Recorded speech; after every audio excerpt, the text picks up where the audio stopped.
Olá, muito boa tarde para você. Está começando a semana e, claro, o nosso Revista Maranhão já vai começar destacando nesta edição. Você vai conferir que no mês dedicado à conscientização do autismo, especialistas alertam para a busca do diagnóstico e do tratamento e que pode ajudar e muito na qualidade de vida de crianças e de adultos. E aqui no estúdio a gente vai bater um papo com a doutora Bárbara Aires. Ela vai falar sobre esse tema, sobre tratamento, que na verdade é multidisciplinar. Você vai entender como funciona. E tem ainda a Praça dos Poetas, no Centro Histórico, que tem se destacado como passeio turístico aqui na capital. E tem ainda a história da dona Raimundinha, que dedicou a vida aos versos e aos poemas em forma de cordel. Tudo isso e muito mais é a partir de agora no seu Revista Maranhão, que já está no ar.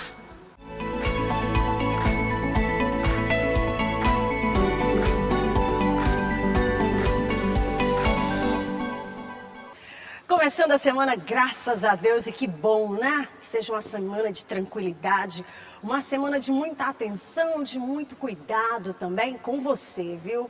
E não esqueça, aquele sorrisão no rosto já vai ser o primeiro passo aí para que você possa conquistar aquilo que você está buscando, tá? Sempre com muito otimismo e com muita coragem também. Mas vamos começar o nosso Revista Maranhão falando desse mês de abril, né? Tá acabando, mas também é chamado de Abril Azul. E é Abril Azul de conscientização sobre o autismo. Mas essa pauta, ela precisa ser seguida muito mais, né? Não só durante esse mês.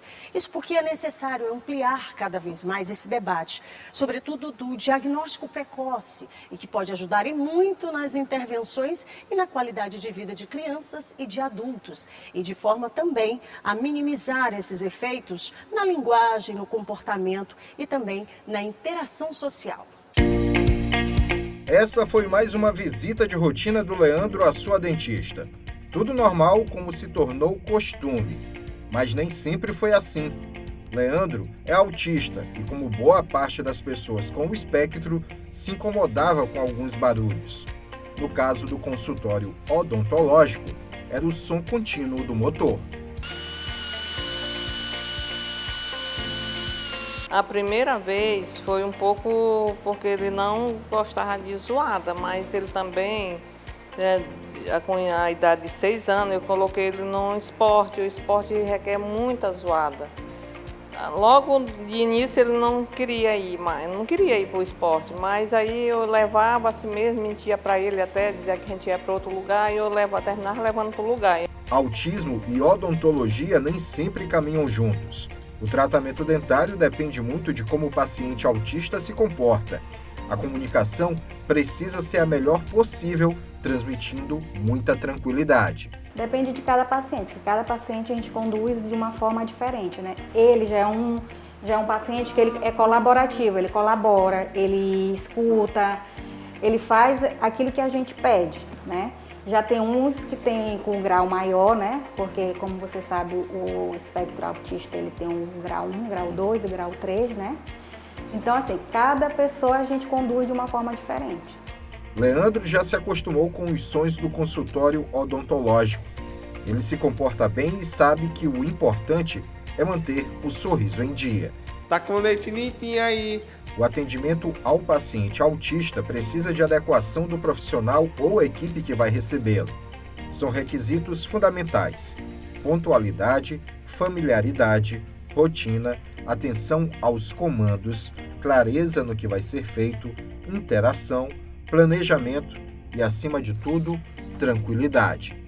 O profissional precisa estar plenamente adaptado às necessidades do paciente. A gente às vezes conversa, a gente coloca música, né? Música de criança, no caso criança menor, a gente pode colocar o vídeo educativo, né? Para ele ficar, para tirar um pouco a atenção dele do foco do que a gente está fazendo. Leandro é o orgulho da mãe. O tratamento dentário mantém o sorriso dele como ela gosta. É lindo, muito lindo.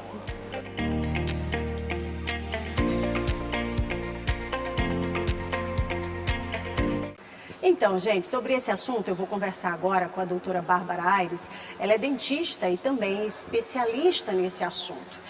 Doutora, seja muito bem-vinda com a gente aqui, para a gente é uma alegria poder tê-la, e principalmente em razão desses esclarecimentos que são tão importantes para a sociedade, né? Eu agradeço a vocês pelo convite e espero contribuir e esclarecer algumas coisas sobre o assunto do transtorno do espectro autista.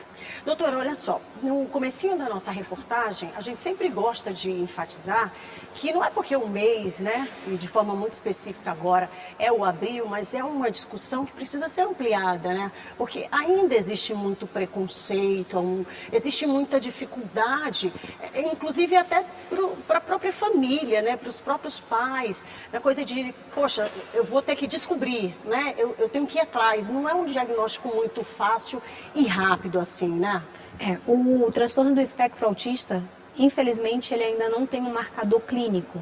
Por exemplo, quando o paciente ele é portador de diabetes, nós conseguimos fazer um exame e a gente consegue detectar muito precocemente essa condição de saúde. O transtorno do espectro autista, nós não temos nada que marque o seu filho é portador do espectro autista. Então, ele ainda é um diagnóstico totalmente baseado no comportamento, na avaliação do comportamento. E aí sim é muito importante esse mês dedicado a esse tipo de transtorno. Por quê? Porque a gente consegue trazer características comuns desses pacientes e às vezes o pai consegue se identificar. E aí ele começa a procurar algum tipo de ajuda. Então antes, eu falo que eu comecei a estudar esse assunto há 12 anos atrás e estava se fazendo um novo conceito. Então, quando eu comecei, tinha sido acabado de ser publicado um DSM mundial, onde se mudou. Antes a gente falava de síndrome de Asperger, de autistas, e hoje nós sabemos que se fala tudo em transtorno autista, no DSM, desde 2013, e no CID-10, que é a Classificação Internacional de Doenças, muito recentemente. Foi feito no final do ano passado essa transformação. Então, o que a gente já sabia a nível mundial desde 2013, na Classificação Internacional de Doenças, que é um outro manual que baseia e norteia os profissionais de saúde, foi feito ano passado. Então, atualmente, a gente já não fala mais em síndrome de Asperger, a gente fala em transtorno do espectro autista. E trazer conhecimento vai trazer informações sobre esse transtorno e fazer com que os pais, que são os principais cuidadores dessas crianças, associem alguma característica ao seu filho e aí sim busquem ajuda. Agora, é tão interessante que a gente tem ouvido falar muito mais do assunto agora. É claro que a gente precisa, né, romper barreiras, transpor muros ainda, né, para que as pessoas compreendam e possam buscar, inclusive, ajuda. Mas hoje a gente também já observa, doutora, um novo cenário. A gente falava sobre as crianças, mas hoje adultos também, né, buscam essa identificação, né?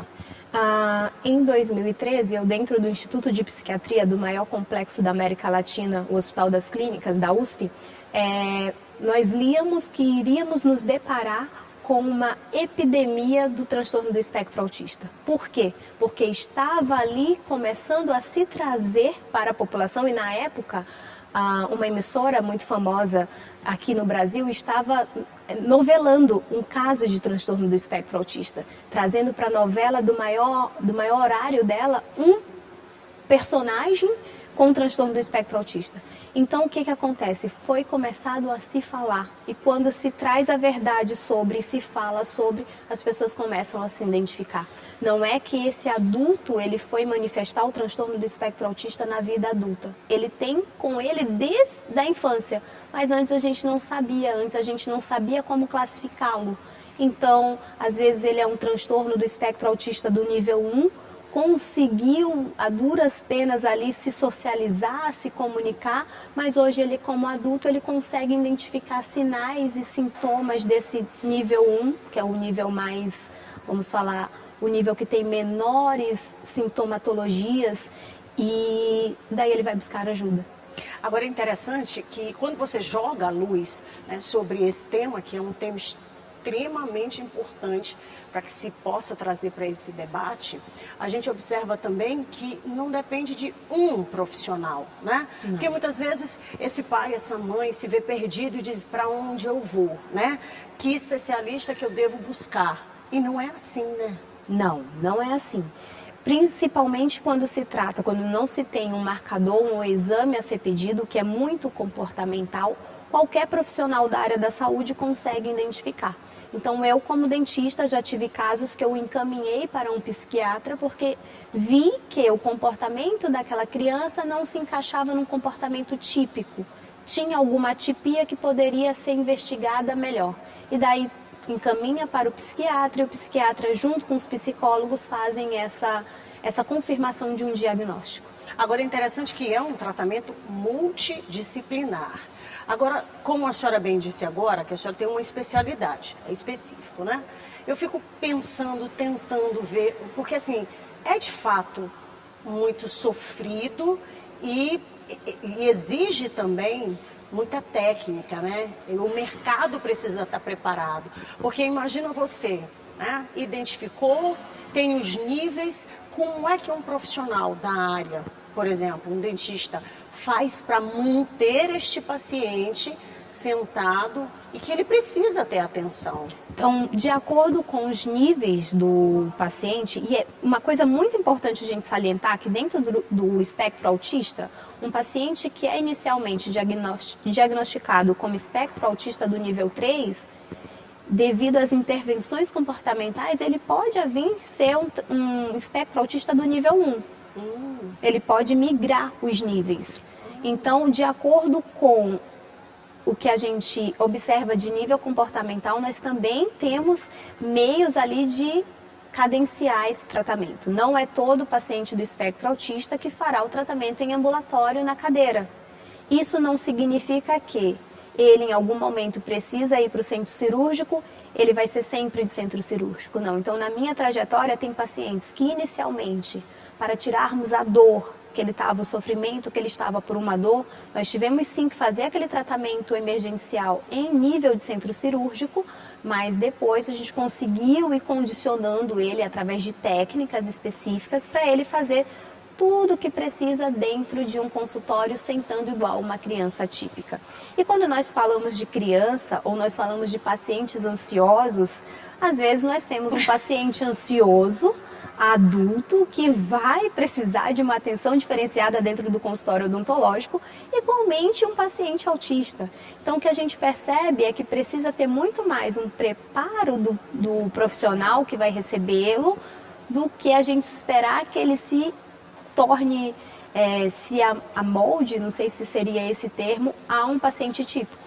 Porque às vezes os típicos não são tão típicos assim. Agora, para quem está em casa, doutora, essa mãe que a gente sabe que, né, ela tem as lutas diárias dela, né, e é necessário ter uma continuidade nesse tratamento que é multidisciplinar, no caso específico, né, da criançada, porque identificando mais cedo, é claro que você tem, né, possibilidade de ter recurso, de qualidade de vida, não é? Sim. Identificando mais cedo, e quando ainda no Brasil nós temos um entrave muito grande, a condição socioeconômica.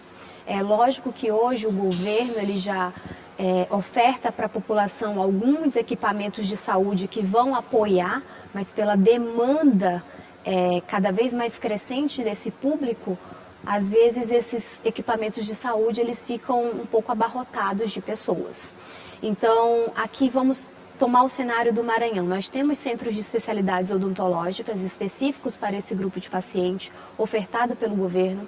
Nós temos alguns equipamentos de saúde privados, mas que ofertam o serviço de uma maneira mais acessível, que são as faculdades, que são muito bem referenciadas.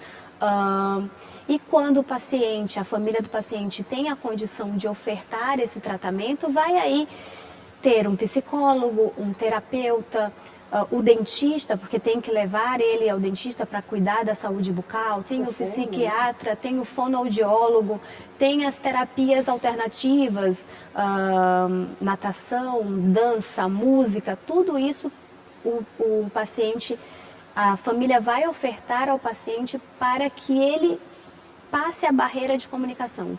A principal barreira do autista é a comunicação e essa interação social.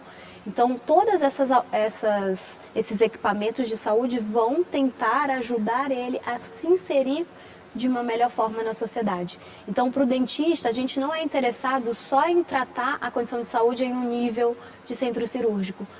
Quando nós fazemos o trabalho para ele entrar no consultório e sentar na cadeira, igual a maioria das crianças, visando isso, ele está se inserindo na sociedade, está adquirindo um padrão de comportamento que a sociedade espera dele. Muito bem, vocês estão vendo, né? Como é um papo interessante. Você vai poder rever esse conteúdo, vai poder mandar para outras pessoas daqui a pouquinho, no finalzinho do nosso Revista Maranhão. Doutor, eu queria te agradecer a participação, deixar o espaço aberto para que você volte com a gente. Muito obrigada, eu que agradeço. E olha só, vou deixar também o arroba da doutora aqui, porque aí, se você tiver outras dúvidas, já pode, inclusive, entrar em contato aí com ela direto, tá? E olha, por falar em abril, né? O mês também é dedicado à prevenção da saúde dos olhos. Por isso é importante lembrar que mais de 1 milhão de brasileiros, estão vendo? Estão cegos e outros 6 milhões apresentam algum tipo de comprometimento na visão. Dona Albertina veio para a consulta de retorno com um oftalmologista. É que ela fez cirurgia para retirada de catarata e pterígio. Era embaciado, ardia, incomodava e chegava pouco. Para vir procurar o médico, principalmente o doutor Álvaro, né? Vai dar saúde pra gente, cura da vista da gente, da visão, né? Agora a Dona Albertina vai fazer novos exames depois da cirurgia. Deu tempo de salvar a visão. Esta é a importância de se procurar um oftalmologista antes que a catarata, pterígio ou outra doença dos olhos atinja a saúde. A aposentada já estava com a visão embaçada, um dos sintomas da catarata, principal causa de cegueira no mundo, como explica este oftalmologista. A visão é a janela da alma, né? Através da visão, 75% dos nossos estímulos cerebrais, eles são desenvolvidos. Então a visão é algo muito importante. E infelizmente muitas pessoas só dão valor quando perde. Então assim, 8 a cada 10 pessoas que infelizmente já ficaram cegas, ficaram por motivos que poderiam ter sido evitados. E aqui é o nosso objetivo na campanha do Abril Marrom, que é o Olhar Marrom. Neste mês é celebrado o Abril Marrom, dedicado à prevenção da cegueira evitável. A campanha faz um alerta para os cuidados com a saúde dos olhos. De acordo com dados da Organização Mundial de Saúde, cerca de 1,2 milhão de brasileiros são cegos e aproximadamente 6 milhões têm algum tipo de deficiência visual. Já operou inclusive crianças recém-nascidas que já podem nascer com catarata. Infelizmente a mãe, o cuidado com a visão começa desde a gestação. A mãe ela tem que fazer um pré-natal adequado para não ter infecções na gravidez que possam passar para o filho. A criança pode nascer já com catarata, com glaucoma, com doenças na retina, por algo na mãe. Então, é um cuidado que vem de um modo desde antes do nascimento, e inclusive até a vida adulta. Agora, Dona Albertina está enxergando bem melhor. Vida nova para quem quer ver a beleza das coisas com outros olhos. Estou enxergando. Dá para ler melhor do que era, né? Tudo bem. Olha só, tô indo pro intervalo, é bem rapidinho, tem muito Revista Maranhão ainda, viu? Se você perdeu alguma coisa, calma, fica tranquilo. Daqui a pouquinho eu vou te dizer como é que você faz para poder rever nosso conteúdo, tá? No próximo bloco, a gente traz aí a Praça dos Poetas, que fica ali no Centro Histórico de São Luís e que tem se destacado bastante como um passeio turístico aqui da nossa capital. Tem também o nosso giro de notícias com informações aqui da capital e do interior. E tem ainda a história bacana da Dona Raimundinha, que tem dedicado a vida aos versos e aos poemas em forma de cordel. É um instante só, viu? Levanta, toma aquela água, mas volta correndo que eu tô te esperando.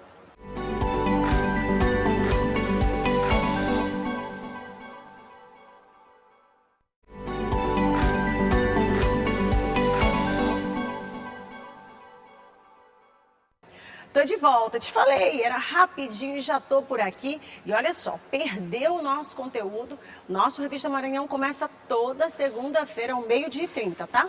E aí, se você de repente não conseguiu participar desde o início, pode daqui a pouquinho no finalzinho, você pode ir lá, clicar lá, ó, procura no YouTube TV Assembleia e já busca lá o nosso Revista Maranhão, que você vai encontrar todo o conteúdo e já pode disparar para toda a turma, tá? Por falar nisso, vamos saber o que é que está acontecendo no interior do Maranhão? São os destaques aqui da capital e do interior do estado.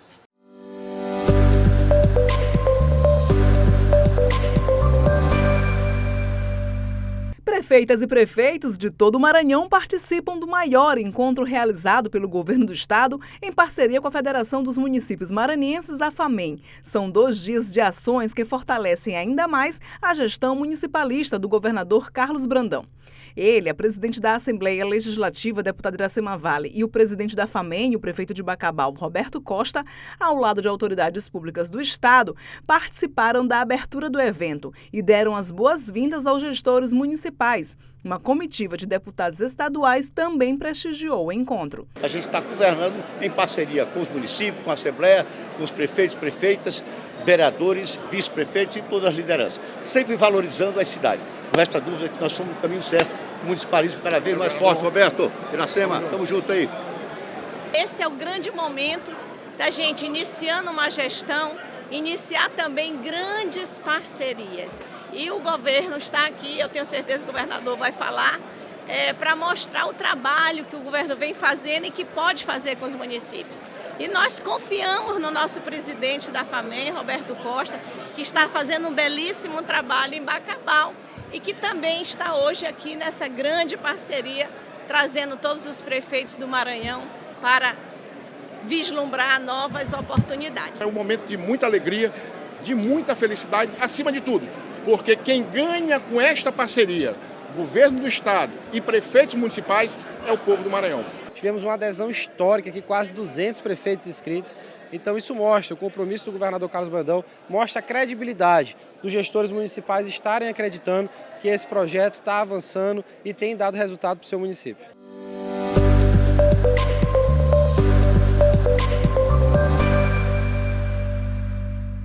Vamos falar de turismo agora? Olha só, batizada como a Praça dos Poetas, fica localizada logo ali no centro histórico da nossa capital.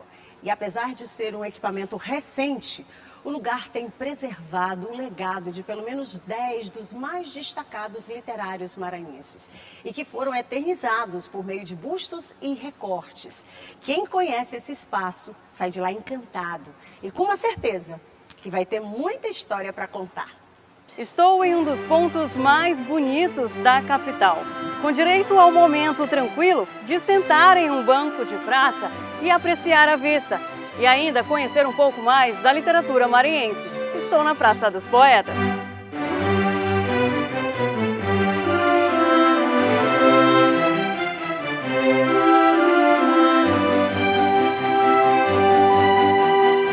Localizada na Avenida Dom Pedro II, próximo ao Palácio dos Leões, no Centro Histórico de São Luís, a praça foi inaugurada em 2020, com a proposta de valorizar os poetas e escritores do Maranhão. Ao todo, são 10 literários homenageados na praça, com bustos, placas e recortes de poemas e poesias expostos nas paredes. Esta turista gostou do que viu. Eu achei tudo muito bonito aqui, sabe? Estou adorando a cidade, bem legal mesmo. Nós fomos agora no Palacete dos Leões, né? Palácio, né, dos Leões, e achei muito bonito lá. Soube alguma coisa do Gonçalves Dias, que a gente nem sabia como que ele tinha morrido, né? Achei interessante que tem um quadro lá e eu estou gostando bastante da cidade. A vista também é um espetáculo à parte. Pela vista, achamos interessante a maré que baixa, a gente não sabia, né, que aumenta e baixa tão rápido, né? Então, bem legal mesmo. Do mirante é possível ter uma visão panorâmica do Rio Anil e da Ponte José Sarney, mais conhecida como Ponte do São Francisco. Por aqui há a possibilidade de conhecer algumas das principais obras de autores maranhenses. Tudo isso enquanto se toma um café. Como estes versos da Canção do Exílio de Gonçalves Dias e trechos de obras de Maria Firmina dos Reis e Graça Aranha, por exemplo. É bastante interessante, principalmente para a gente que vem do Sul, que não conhece a história, nem os poetas, ou poucos poetas, né? É bem legal. A Praça dos Poetas é pública, uma boa opção para conhecer um pouco mais da cidade, que também é conhecida por Atenas brasileira, por sua tradição literária, berço de grandes escritores e poetas.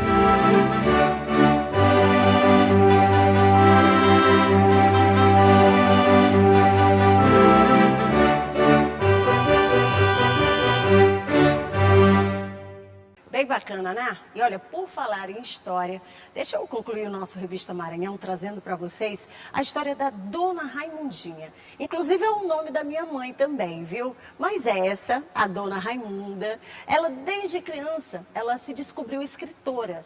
E ao longo da sua vida, ela tem se dedicado aos versos e aos poemas de forma assim, sabe como? O cordel. E hoje essa história já rendeu mais de 50 obras publicadas e você conhece agora. Vou relatar para vocês um caso de admirar, como nunca tinha visto em qualquer outro lugar. Um jumento e uma jumenta juntos no pé do altar. No povoado Quebra-Pote, na ilha de São Luís, um casal amigo nosso, após noivado feliz, foi a Deus pedir a bênção. Raimunda Frazão tem uma trajetória de décadas no universo literário. Começou desde menina e não parou mais de escrever versos para poemas e também cordéis. Que o homem livre não queira escravizar outro homem, que haja desigualdade, mas que ninguém passe fome. Raimunda Frazão. Raimunda Pinheiro de Souza Frazão, natural de Cantanhede, no Maranhão, tem mais de 50 obras publicadas, entre livros de poemas e poesias e cordéis. Inclusive, já ganhou 2 prêmios de primeiro lugar com os seus cordéis. E um de seus contos fez parte do livro 500 Outonos de Prosa e Verso para comemorar os 500 anos do Brasil. Ela conta que foi alfabetizada pelo pai muito cedo e foi ele quem percebeu seu talento para a escrita. Comecei a ouvir cordel porque meu pai gostava muito de ler e ele comprava os cordéis e lia para a gente ouvir. De noite o pessoal se reunia na porta das casas no interior e ouvir leitura de cordel, contação de história, essas coisas.